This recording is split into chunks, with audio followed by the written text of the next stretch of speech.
This episode of On the Beat is brought to you by Ingles.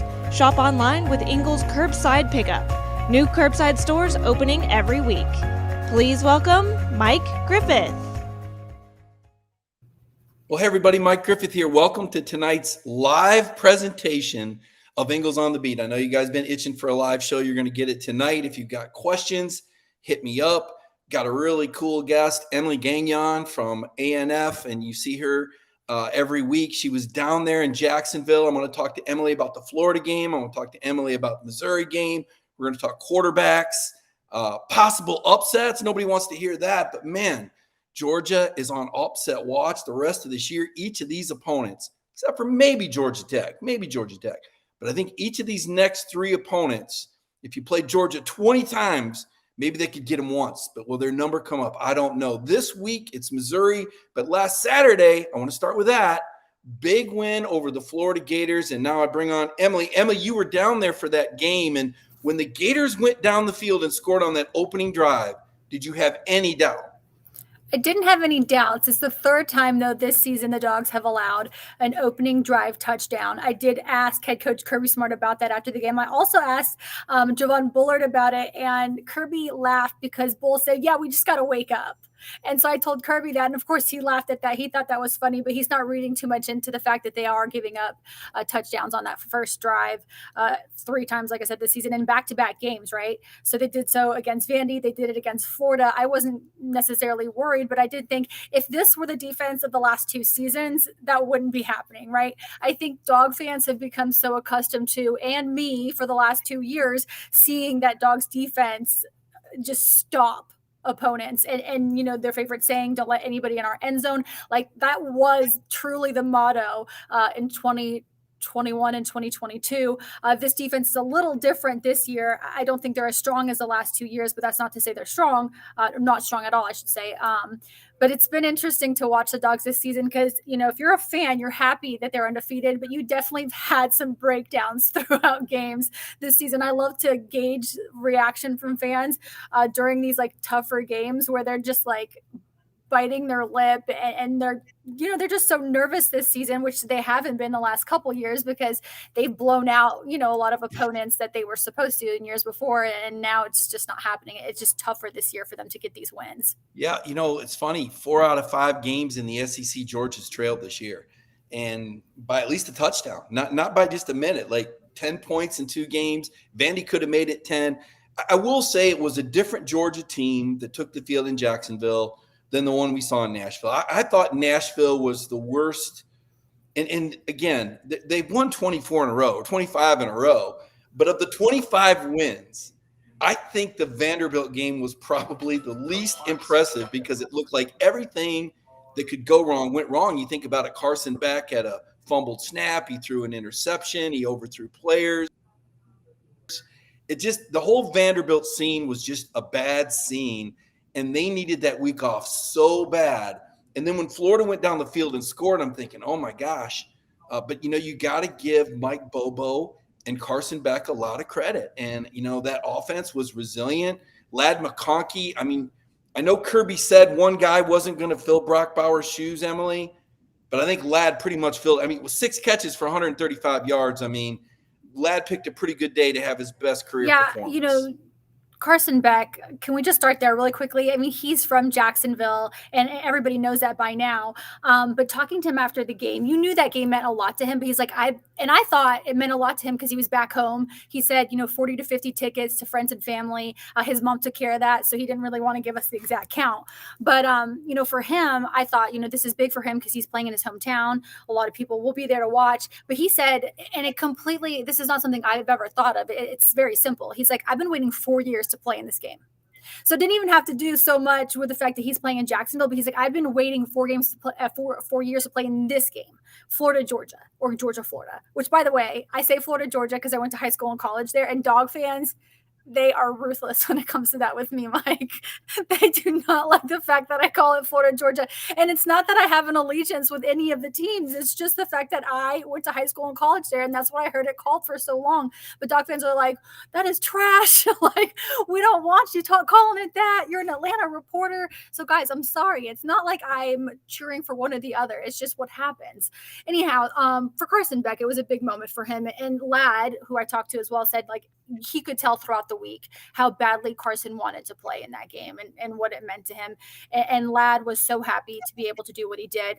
Only one other in his career has had over 100 receiving yards, and it just so happens to be that he had 135 as well his freshman year against Auburn. And I asked him, I said, hey, when's the last time you had 100 yards? And he was like, Auburn. He knew it right away. Some players don't really pay attention to their stats, but he knew. He's like, that's the only other game I've had over 100 yards receiving. So it was funny to you'll finally talk to him and talk to him in a sense that he knew he made a huge difference in that game. And having a healthy Ladd McConkey definitely helps when it comes to not having Brock Bowers. And in every game, right, let's say Ladd next game against Mizzou doesn't step up as much as he did against Florida, there's going to have to be a one guy who steps up in every single game. And I know Kirby said it's going to be done by committee and everybody has to chip in. And yeah, sure, 8 different receivers caught passes from Carson Beck against Florida, but there will have to be one guy who separates himself because that's what Brock did. Brock separated himself from the pack. And I don't think that every receiver can have like 50 yards and, whatever. I don't believe that. I think it'll have to be one guy. And you brought up a good point a couple weeks ago, Mike, when you and I talked about the fact that like Lovett and Rara, have not probably stepped up as much as you've wanted them to. Just a touchdown each, I think, since they have played for Georgia, and you would like them to maybe, score more, which I agree with you. Completely agree with you. I just don't know if they're as explosive as Ladd McConkey. And to be fair, I don't know many people that are. I think Ladd has really gone under the radar.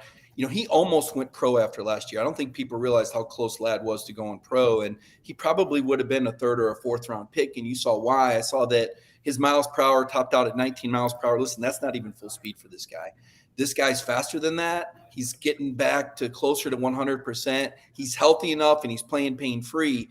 But he's still missing that 5th gear. He's fast, and he's fast enough to run away, but there is more in the tank for Ladd McConkey, and he's going to command a lot of attention. And, I think that in addition to replacing Brock Bowers' pass-catching prowess and explosivity, you had to replace him as a blocker.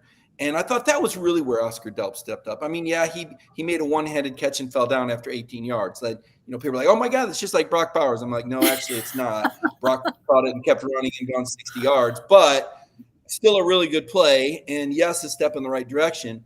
But I thought what Oscar did at the line of scrimmage was even bigger, Emily. When I think to Carson Beck's performance, any quarterback has to rely on the skill position players around him. And obviously Stetson, he had a buffet of players. He had Darnell Washington, he had Kenny McIntosh and Brock Bowers and Adonai Mitchell and a healthy Ladd, and then Stet could do it with his feet. I don't think Carson has as many weapons, and I think Carson has to be more patient. And so I think it was really big that the offensive line gave him all that protection. There were times Florida sent pressure, and Carson did a nice job audibling to the right protections, and that offensive line, they really held up, and they really knocked Florida off the ball. I thought Dejon Edwards did a really nice job. When Kirby Smart was asked about Dejon today, I couldn't help but laugh a little bit because he said the first thing was the blocking. I mean, that's not exactly the first way, usually with a running back, explosive. He's like, well, the offensive line, look, Dejon is going to get you what's there, and then he's going to get you 3 or 4 more. I like this guy. He wears you down. He's a blue-collar back, but he's not a home run hitter. And Ladd McConkey is your home run hitter. I want to see if Lawson Lucky gets more involved. He played 30 snaps, and they didn't throw to him, but that's the most snaps he's played by far. He played 9 and 10 in the 2 preceding games. This is the move tight end. This is the guy who does a lot of the things that Brock did as far as where he lines up. He's an impressive skill player. I wonder if he will get more involved. Now, I want to turn the page to the defense because I thought the biggest play of the game was number 2. I thought it was Smile Munden. Number 1, I think it was Billy Napier calling the neighborhood football, snap it between the quarterback's legs. Has to be one of the worst play calls I've ever seen in my life. His quarterback was 9 of 9 passing in the first quarter, and he went with this trick play. Tell me, what was your reaction when the Gators went for it from their own 34, and what were your thoughts on the play selection? Well, listen, I think they were just trying to get something going, Mike. I mean, For me, when you look at a team that does something like that, it's desperation mode almost. And that was a pivotal point in the game. And I think they were just trying to do anything to get ahead. And it obviously didn't work. When it comes to Georgia's defense, to me specifically against Florida, I was happy to see. While you like Mondin, I like JDJ. I think Jamon last season, complete stud. And I'm not saying he's not this year, but he's just not showing up the way that he was last season. I looked at him last year and I thought to myself, if he keeps playing like this, he's going to be a first rounder, like hands down. He's going to be the next linebacker drafted in the first round out of Georgia. And I just haven't seen him show up like he did last season. But in that game, particularly against Florida, he had a sack, I think a pass breakup at one point. I liked seeing that from JDJ because I do think if you ask me what's missing from this year's defense, and you might not agree with me, it's not that there aren't any playmakers. And we all know that, year in and year out, especially in the last 2 years or the last 2 drafts, a lot of defensive guys have come out. But I think the last 2 years, the national championship winning years, there's been a voice on defense, a very loud one. You can point out who the leader is on defense. You had Jordan Davis and you had, I don't know how vocal Nakobe was, but I know JD specifically in 2021 was very vocal. And then last year, I'm trying to think of who I would pick last year, but it would have been a guy who left to the NFL. And I don't think they have that this year. I don't think they have somebody on defense who's the voice. And if I had to pick one, though, it would be JDJ. So my thing with Mondin is he might be a quiet guy on defense. He's a quiet guy when he talks to us. And but I do think Jamon to me finally had like a breakout game. And I expect him to have stronger games from here on out.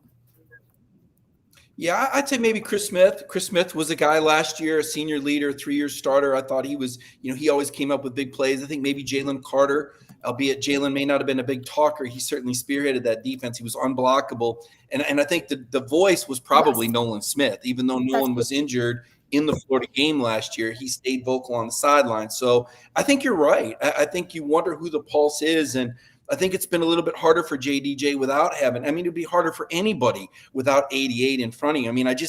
I can't say enough about Jalen Carter. I can't say his name enough times to say this was a generational talent. This was Georgia's Reggie White.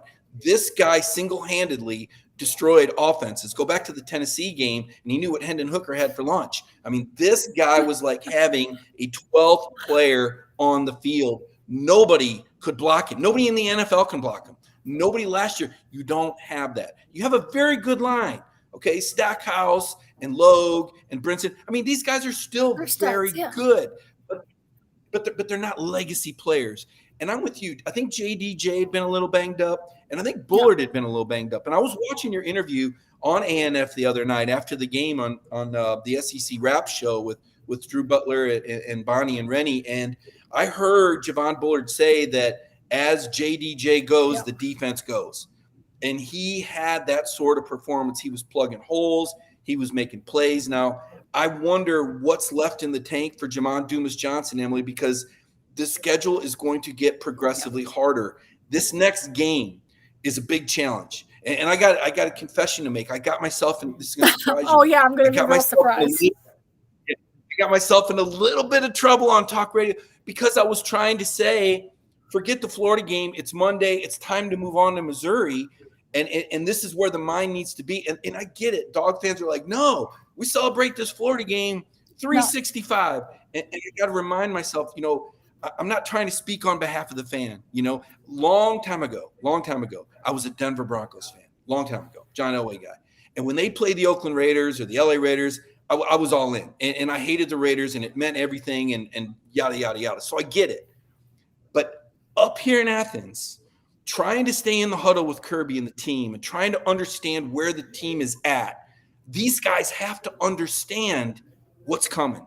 They have to understand that this Missouri team is 7-1 with a really impressive win over a very good Kansas State team. That team was no joke. Ask Houston. They just blew up Houston last weekend. They went 4 quarters with LSU. They lost that game, but they put a lot of points up. This is a tested team that's been waiting a year, Emily, to get another crack at Georgia after what happened. We're going to take a short break. Right when we come back, We're going to talk about this Missouri game. I'm going to tell you a little bit more about the Missouri team. I want to get your take on what Georgia has to do to beat Missouri, and then we'll look ahead. We'll peek ahead just a little bit. We'll break Kirby's rule. We'll peek ahead past Missouri. We'll look at Ole Miss and Tennessee and Georgia Tech. But right now, I want to recognize our sponsor, Ingles. That Ingles sells more organics than any other store, or that they run their own dairy, or that they only serve USDA choice and prime meat? Did you know that they have more local craft beer than any place else, or that they have Energy Smart stores, or that they professionally slice and package imported cheese from Europe? Did you know about their giant international aisle, local farm partnerships, curbside pickup, wine department, or that they donate 3,956 meals a day to local food banks? Well, now you do. It's all in the bag. Ingles, low prices, love the savings. Welcome back to the program, and joined by Emily Gagnon again of ANF. And man, you do a tremendous job. The amount of hustle you put in and the amount of interviews you do in Athens, Emily, I think you outwork everyone, and I really have a lot of respect for your work. Really appreciate you coming on tonight and joining us and giving us your insights. You've been covering Georgia football a long time, as well as the Atlanta sports scene. Before we dive into this second half, let me ask you, because I do see you at all of these events, what are your favorite things to cover? Oh, it's Georgia football. It's not even close. And guys, like, I get to cover everything for anybody watching, listening, Falcons, Dogs, Georgia Tech, Hawks, Atlanta United, Braves. And a lot of people think I'm crazy when they're like, wait a minute, you don't enjoy covering like Braves postseason more than Dogs? I'm like, absolutely not. The fan base for UGA is unreal, whether you guys are happy with me or not. And Mike, you've felt the wrath before. You felt the wrath from fans. They disagree with you a lot when you speak against their team, but that's part of it, right? That's part of what makes this fun and what makes it great is the passion from the fans and how much they love the Dogs. And I learned very quickly when I moved here, I thought, oh, this is a pro town, the Falcons, you got all these big pro teams. No. This is UGA's town. Okay. I'm in Atlanta, Georgia right now. And this has nothing to do with any of the pro teams around us. UGA drives the ratings, UGA all day. I mean, I learned that within a month of me living in Atlanta. I knew the SEC was big, obviously, but I just never would have guessed that UGA would have been the number one thing that people watch the most here in Georgia and specifically Atlanta. And I learned that very, very fast. But yeah, it's fantastic. And, we're really, truly, we're watching the greatest era of Georgia football history. I mean, the numbers tell you that, right? They've won 25 in a row. That's a school record. And if they win this next game against Missouri, that's going to tie the school record for consecutive home wins. That was, a lot of people thought that was unbreakable with Herschel Walker and the great Vince Dooley. And here they're on the brink of doing that in an era when the SEC is so deep and so competitive, and transfer portal and NIL and kids going out early. And yet they continue to win. This is 20 weeks now at number one. No SEC team has ever been ranked 20 consecutive weeks at number one. And again, this is in the most competitive era with the most parity that college football's ever seen. So I double down all the time on Kirby Smart. And it is interesting because I catch the wrath of Georgia fans because I provide some critical analysis on the team. But then I catch the wrath of SEC fans that say I'm a big Kirby Smart homer because every year I say, why isn't this guy National Coach of the Year? Nobody's done. So in the case I made was this: 2021 preseason, USA Today comes out with their preseason All-SEC team. No first-team Dogs on defense, no first-team Dogs on offense in 2021. That team wins a national title. So good. Okay. God, okay. Good. Kirby Smart. Next year, following year, okay, they lose 15 guys to the NFL draft, a record, 5 first-rounders, 13 guys in the portal, 4 starters. They go 15-0. Only the second team to go. Kirby Smart national. No Kirby Smart now. Got to give it to the TCU coach, right? So here we are, 8-0. This team's had more injuries than they've ever had in history. Okay, they lost their quarterback. They've got a new offensive coordinator. They're replugging the safety. They lost the best defensive lineman they've ever had in history. They lost their defensive end. You talked about it earlier, Nolan Smith. They lost their playmaking running back. They lost their go-to X receiver. Their other perimeter receiver missed the first 4 games. They're 8-0, number one. And I'm hearing about Eli Drinkwitz being the next Nick Saban and being Coach of the Year. Hey, he's got a loss, okay? I just don't think Kirby Smart gets his due. And I'll ask you this because you do deal with a lot of different coaches. And I think you and I both have kind of learned to enjoy Kirby a little bit more. Is that the right way to put it? How would you talk about the way Kirby Smart deals with media and the experience of a Kirby Smart press, as someone who's asked him some pretty tough questions before? I think that you better bring your best question for Kirby, and you might sweat a little bit before you say it. You know what I'm saying? You're like, wait a minute, it's my turn. I better phrase this correctly. Listen, Kirby doesn't want questions that he wants to, he just wants to promote the program. I guess that's all I want to say. He doesn't want to answer everything. He doesn't want his opponents to know anything. I understand why he does what he does, and it's because it took me years to understand it, right? And I think I told you, Mike, and I'll tell this to anybody, as long as Kirby's winning, he can say what he wants to us or not say what he wants to us. It doesn't matter, because as long as he's winning, it is what it is. It's his world. I often tell people he's the president of Georgia. I mean, Kirby runs this state, in my opinion. So, sometimes it's not enjoyable, the things that he answers you with. If you ask a harder question, but these questions need to be asked. At the end of the day, that is our job. We're not paid to be friends with Kirby. If plays happen that we don't like, or fans don't like, we need to ask these questions. And fans will always side with Kirby, so it doesn't matter when it comes to us. You just ask the question and keep moving. And I do think not Saban. I do think Kirby respects you, though. Like, respects when you ask questions, and even if he doesn't answer them in the nice, most tasteful way, he respects you for asking the questions. Yeah, I think he understands our job, and I think sometimes he likes to have a little bit of fun with the media. I mean, I think Kirby's somewhat combative, like just in general, like just in life.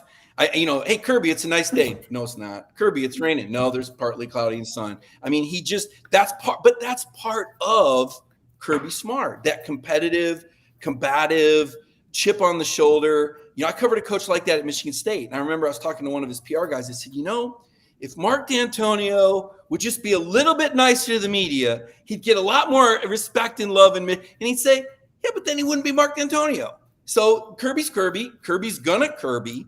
And I think this year, though, I have felt a calmer, nicer I agree. Kirby. I agree. Yes. Right? I think he Kirby knows laughing a little bit. Yes. Well, I think he understands. Like, to me, a lot of what we're seeing is icing on the cake, really, because, I mean, look, they're 8-0. And yes, there's still 3 games left that could go anyway. But I think he's really proud of the way the team's come on. I think he's enjoying this process more, because I think the last 2 years, I think Kirby knew that he had the best team in the country. He knew it. And when you got the best team, there's pressure and you have to win. I think Kirby knows this year's team isn't as dominant and isn't as obvious, that they're not as clear cut of a number one as maybe 2021 and I agree 2022. With that. This team wholeheartedly. Right? And I think Saban's the one who said it. I think it might have been the year they lost to Georgia in the national championship. I think Saban said that he didn't expect that team to make it as far as they did. So it was the most satisfying year, because he just could not believe that they made it to the national championship despite losing. He was so happy with how that team handled itself and how far they were able to go. And I found that interesting. And Mike, I once read that the most successful people, when they win, they don't really think they're winning. And so that's why I think Kirby is the way he is because when he wins, he always knows a minute after that win, even though he says he enjoys the night, I don't believe that he enjoys the night. I believe that he's going to go out with the recruits that night or do whatever he has to do with the recruits, and then he moves on to the next game because he's never satisfied. Successful people are never satisfied. Again, from this article I read, and I found it so interesting, and I kind of compared it to coaches. I was like, well, this is why coaches are the way they are. Even though, as fans, you go out that night, you celebrate to the next game. Coaches don't do that. They're literally, I'm positive that night after they won against Florida, Kirby and some of his staff members started watching Mizzou. They had already watched film, I'm sure, but they were already, on to Mizzou, even though Kirby always says, like, we enjoy the night. I don't believe that he does. Winners don't do that. Yeah, no, I'm with you. The cup's never full, right? As Kirby says, he had a saying a couple of years ago and it stuck with me. If it ain't broke, find a way to make it better. Like, I'd never heard that. Like, you know what? He's constantly, but because that's what it takes, to stay at the top, right? Complacency just you and I know you say the word complacency and steam comes out of his ears. It's just, don't ever be happy with where you're at. Don't ever think that you couldn't have done it better. He creates that mentality where even his players have that same mindset. And I think that's part of what makes Georgia so special, is that these players understand that they've never arrived. I remember N'Kobe Dean telling the story about how Kirby came up to him and said, "You look pretty tired today. You were up late last night studying." And N'Kobe said, "Yeah, coach, I got an exam." And Kirby said, "Nobody cares." Remember that? That was like a logo, like nobody cares. That was the saying. Nobody cares. Nobody wants to hear why you didn't get it done. Nobody wants to hear excuses of why you lost. This is a nobody cares job for all these Georgia. Nobody cares. So I'm going to tell you why you should care about Missouri, though. They've got a guy named Cody Schrader, and this is their version of Stetson Bennett, okay? Because this guy is a walk-on from Truman State, a Division II school, who walked on and was a ninth-string tailback, and he's moved himself up the depth chart. He is second in the SEC in rushing. Kirby raves about this guy. That he said guys bounce off him. I guess he had to have like 60, cc's of hemoglobin taken out of his leg last week. I don't even know what that means, but I guess that means he's a tough guy who's been playing hurt. But we're going to see just how tough this guy is, because Missouri's going to try to run him at you. They got this guy named Brady Cook. Speaking of Stetson Bennett, Eli Drinkwitz is like, yeah, I made him compete for his job in the preseason, and then I made him compete for his job in the first game, and he doesn't want to come off the field because this freshman Sam Horn, if he goes in, he may not come off the field. And I'm like, wow, that's a heck of a compliment, coach. You're saying you might pull this guy and not put him back in. Brady Cook went on the field against Kansas State. He got booed by his own fans this year. So, I mean, this Missouri team is hard scrabble. These are the same guys last year that had Georgia pinned down. They had Georgia down 10 points in the fourth quarter. And I said it on Feinbaum last week. I said they choked, and so many Missouri fans got mad. I don't know any other way to say it, Emily. If you're up 10 on the number one team in the country in the fourth quarter and somebody jumps on a first and goal from the 1 yard line, I mean, that's kind of emblematic of what that word means. So let me ask you, when you look at Missouri, how real is the threat on Saturday? All right, dog fans, brace yourselves. My thing with Georgia this season is I don't like how I'm not seeing consistency. Week in and week out, this is my opinion, guys. Do not come for me. I'm just saying that I don't think that Georgia has an identity yet, because we just haven't seen enough of one thing yet. And you could disagree with me, Mike, but when you think of this Georgia team, what's the one thing you're like, oh, this is what I'm used to seeing on a Saturday? Well, guess what? There's not one thing. There isn't. So to me, that's my problem with Georgia this year. And that's why when the season started, we saw that schedule. We saw, oh, it's the easiest one in the country. Now all of a sudden we're like, oh, this is a tough schedule. And that's because the dogs haven't shown up every single week. It got tough all of a sudden because we don't know who the dogs are. And I need to see more of one thing from them. I don't care what it is. Just one thing I need to see more of to be like, oh, that's how Georgia's going to win every single week, no matter who they face. And that's my problem right now. And so when they play Mizzou on Saturday, more than likely for the East, because I don't think they can clinch it until Ole Miss. I don't know what I'm going to see against Mizzou, and that's what makes me nervous about this team, because now, Brock Bowers, you might say, was the one constant, right? He's the one constant. And obviously they did just fine against Florida, but now I'm thinking to myself, all right, now we're on to the next test. What are we going to see from Georgia this week? There's been 2 convincing wins, only 2 this season, guys. Any fan, doesn't matter, big, little, you can honestly say 2 convincing wins, and they're coming off of one against Florida, and the other one was against Kentucky. But when I saw them play South Carolina, when I saw them play Vandy, I was like, what is this? Like, what is going on? And that I'm not used to saying about Georgia. I mean, I think it's fair. I think it's fair. I think Carson Beck is playing well. But do we think he's Jaden Daniels at LSU? No. Do we think in an honest world, would you really take him over Spencer Rattler? Probably not. But he has played well. He's made good decisions. This was the first game, Emily, where he didn't have those 2 or 3 plays where Kirby says there's always 2 or 3 plays Carson makes where he wishes he could have him back, whether it's missed throws, whether it's fumbling in the pocket. There's still upside for Carson Beck. Look, NFL arm, tremendous at the line of scrimmage, incredible processor, gets him in the right place. And as Kirby said, that's 80% of it right there. Makes beautiful throws. But what does he do without Brock Bauer? What does he do without Superman? Okay, now he's got the flash out there. He's got Ladd. But what else, right? Does Dejon Edwards strike you as a guy that's going to start on your fantasy football team someday? I don't think so. So Dylan Bell has come along, but he's certainly not Kenny McIntosh. Kendall Milton looks good, but 10 or 15 yards at a time. He doesn't have the home run speed that he did before the hamstrings. We're waiting on Lovett to show us a burst. He makes catches, but to me, he's Kyrus Jackson 2.0. Which is good because Kyrus is in the league. He catches the ball, he's tough, he blocks, but he's not explosive. He's not running away from everybody. He's not. If you could combine him and Arian Smith, you'd have an all-star. Incredible speed. Arian needs to be more consistent catching the ball. Where is he at? This was supposed to be his year. He was supposed to be part of the identity. Delpa's coming along. Lucky didn't throw the ball to him last week. This is a guy they raved about in the spring. And Ra Thomas made a fantastic catch, but where was he last week? So I'm with you. You don't really know what they're going to do. And Kirby's tried to explain it. It's probably the most frustrating thing ever to try to explain, but it goes something like this.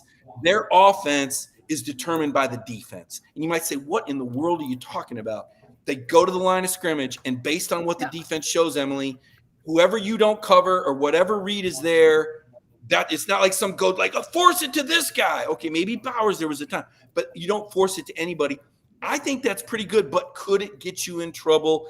Let me ask you, I'm going to put you on the spot here. They've trailed in 4 out of 5 SEC games to this point. Emily, will they trail against Missouri on Saturday? Wouldn't surprise me if they did. It wouldn't surprise me if Mizzou scored on the first drive, honestly. I just again, like I'm waiting for a complete game from defense and offense. And I guess the most complete I've seen was the Kentucky game. I mean, Florida, yeah, great, okay, but I thought Kentucky was a bigger challenge than Florida.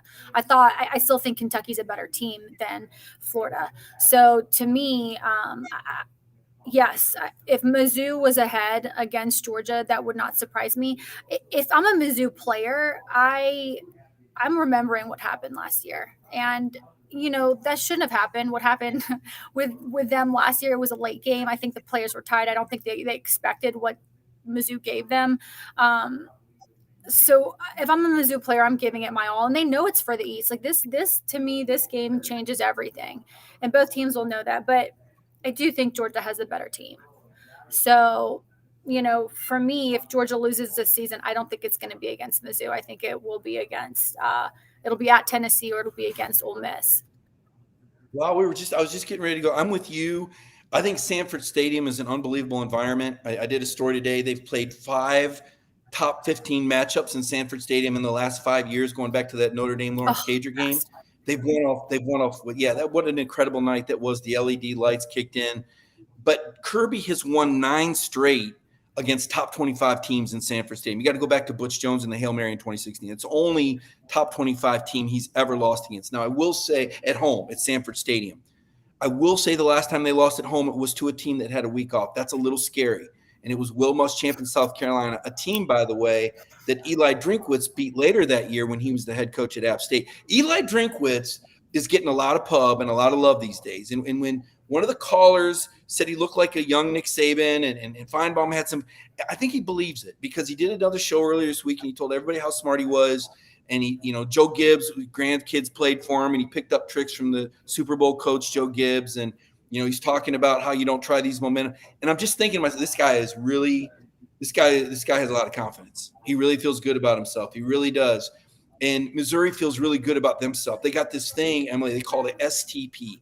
#STP. Something to prove. They're doing the monikers and the logos. He said they're set up for November to – dude, you haven't won enough yet to be saying things like this. He says they're set up for November to remember. If they beat Georgia, they're going to walk all over my face anyway. Okay, they're going to stomp on me on Twitter. They're going to stomp on you. They're never going to let Georgia fans forget it. You never want to get behind Missouri. Trust me, these fans, once they have you, they own you. They never let it go because they don't have much else there.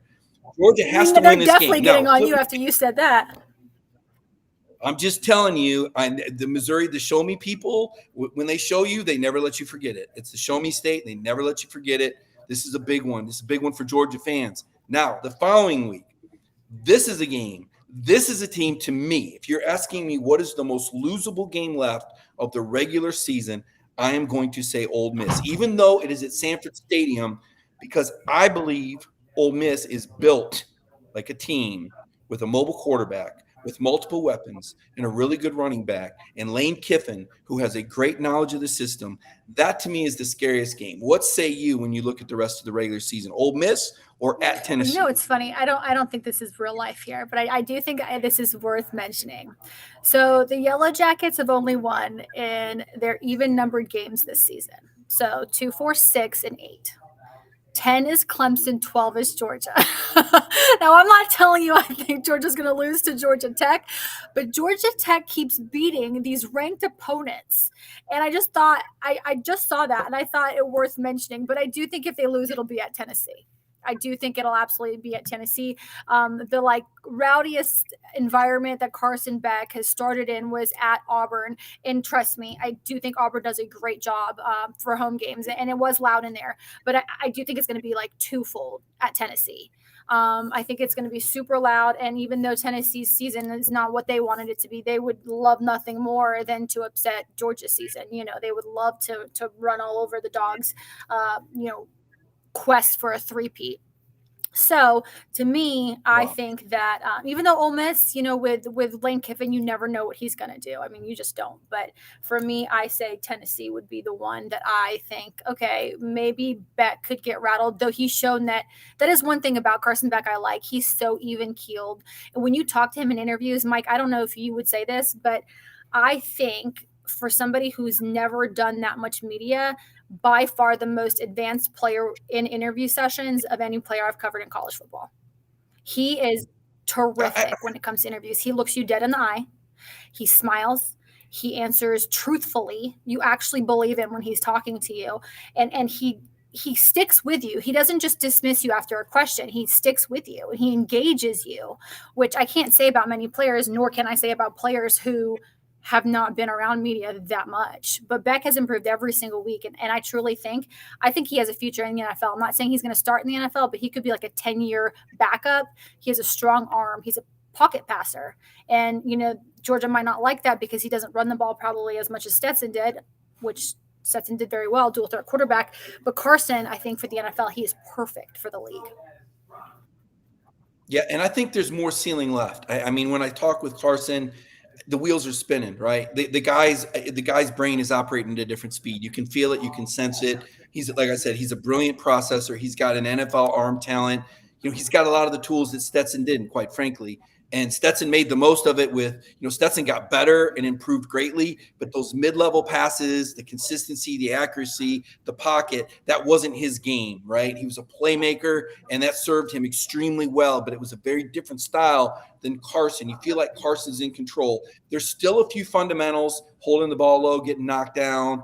He made a couple throws earlier that maybe he shouldn't have, but I feel a very calm presence. And I'm actually, even though we just played that game of which team are they most likely to lose to, I'm actually now leaning towards an undefeated regular season. In the back of my mind, I always thought, like you, I hadn't seen quite enough to think they could run the table.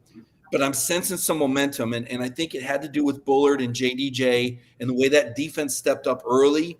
And I feel like the reemergence of Tyrion Ingram-Dawkins, I thought he made a really big play in these young outside linebackers. Jalen Walker you're starting to see the young talent kick in. And this is what had to happen. I felt like the bye week, you just got like a +10 boost. I feel like this is a much better team than what we saw the first half of the season. And they feel engaged. I feel like they're going to beat Missouri. They're going to get over this hump. I think they're going to embrace Ole Miss and Lane Kiffin. And Kiffin can't help himself. I think he's a very good coach, but I don't think he's as good a coach as Kirby. I think that one's going to go right down to the wire. And I think they're going to be able to do more at Neyland Stadium just because the Tennessee fans aren't as behind this team. It's amazing. I think their coach has done a good job without the skill players they had a year ago. And they're kind of grousing a little bit because the style's not as pretty. So I don't know if Neyland will be as rabid unless Georgia turns it over early. So I'm leaning towards an undefeated season. Last question for you, Emily. Really appreciate you sticking with me tonight. When you look at the college football playoff, and I've already played my hand, I've already told you I expect Georgia to be there.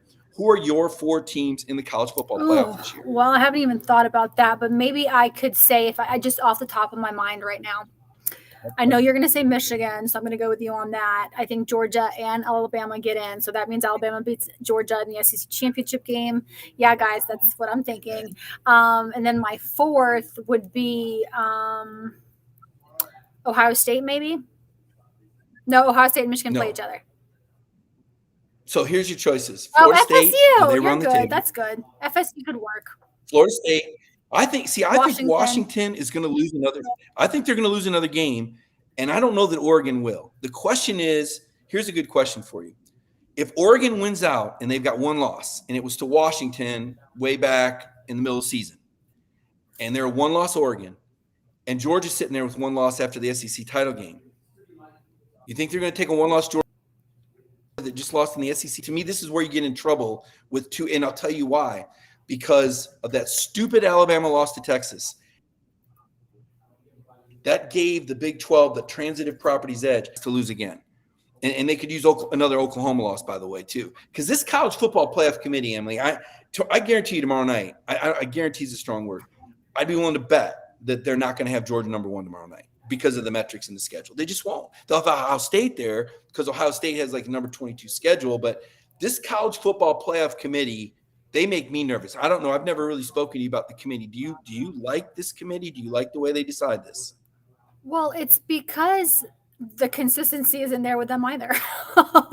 Like, you need to be consistent in why you're ranking people in certain situations. And people love to say, like, they always like to lean on the SEC because the SEC is the best conference, blah, blah, blah. But I don't always think it's true. I do believe, though, Mike, that Georgia won't be number one, and it will be because of the strength of their schedule. But I don't think that should worry any fans. I don't think any dog fan will be worried about that. I don't think it, like, until the end of the season, who cares? But I mean, would you be upset if they're 2 or 3 tomorrow? I don't think they're going to be 3, but I think it'd be great. I think it's one more thing for Kirby to, here it is, guys. Nobody believes in you. Like, he's just waiting and looking for something to put on the wall, that you have this doubter, because they've carried this number one ranking all year long. So I think Ohio State will probably be one. I think that Georgia. I know you like Michigan this year. You've told me. I do. I like Michigan to beat Ohio State. I do. Ohio State's quarterback play has not been. That was my bad when I said Ohio State and Michigan. That's all right. Michigan has beat everybody by 24 points or more, and they seem to have everybody's playbook. Which, by the way, a lot of people do this. A lot of people do the sign stealing. But if you get caught, there's got to be some sort of penalty. There's got to be. You'll just go back to the NFL. Right. And that's why they're talking about putting helmet mics in there. I don't know. I didn't get too deep in the weeds with Kirby on that. Kirby's big joke was if Michigan was stealing signs, he didn't see anything that would indicate that. Obviously, they curb stomped Michigan a couple of years ago. I'd like to see a Michigan-Georgia rematch this year. I think that'd be fun. But I'm going with Georgia, Michigan, Florida State, and I'm going to say Oregon, because I think those Big 12 teams will knock each other off. The ACC's lost a little bit of luster. I just don't think anybody can beat Florida State. And I think with their win over LSU, that's going to look real impressive. LSU, Alabama Saturday, it's going to be a really big game, probably going to decide the West. And then we'll see Georgia, Missouri, which I think will decide the East. I really do. So looking forward to it, Emily. And I'm looking forward to seeing you on ANF. I know you'll be at the game this weekend. I appreciate you coming on the show. Any parting thoughts, any words of wisdom? No, I think Saturday is going to be the day. I mean, you can't get 2 better games on CBS, on ANF. You've got, of course, Georgia, Mizzou, and then followed by LSU, Alabama. I mean, grab your popcorn, sit down. Whoever wins those 2 games are going to be playing here in Atlanta the first weekend in December. So I'm reading it just the way you are, even though, there's 2 really important games for Georgia after that. I definitely think the Dogs understand that this game has to be it. You have to win on Saturday. Yep, this audience will certainly be tuned in to ANF, and they'll be watching you, Emily. Thank you again. Thank everyone in our audience for joining us tonight. We went a little bit longer, but you know what can I say? Emily's got a lot of opinions. She's not afraid to throw them out there. I respect and admire that. Most TV people that I've dealt with in my career never want to say anything except go team. I appreciate having someone with an opinion, a learned and knowledgeable opinion that's been around. Emily, thank you very much. To my producer, Michael Carvel, thank you very much. Thank you all for watching. If you've got questions, put them in the comments or hit me up on Twitter @MikeGriffith32. Have a great week, everybody. Good night.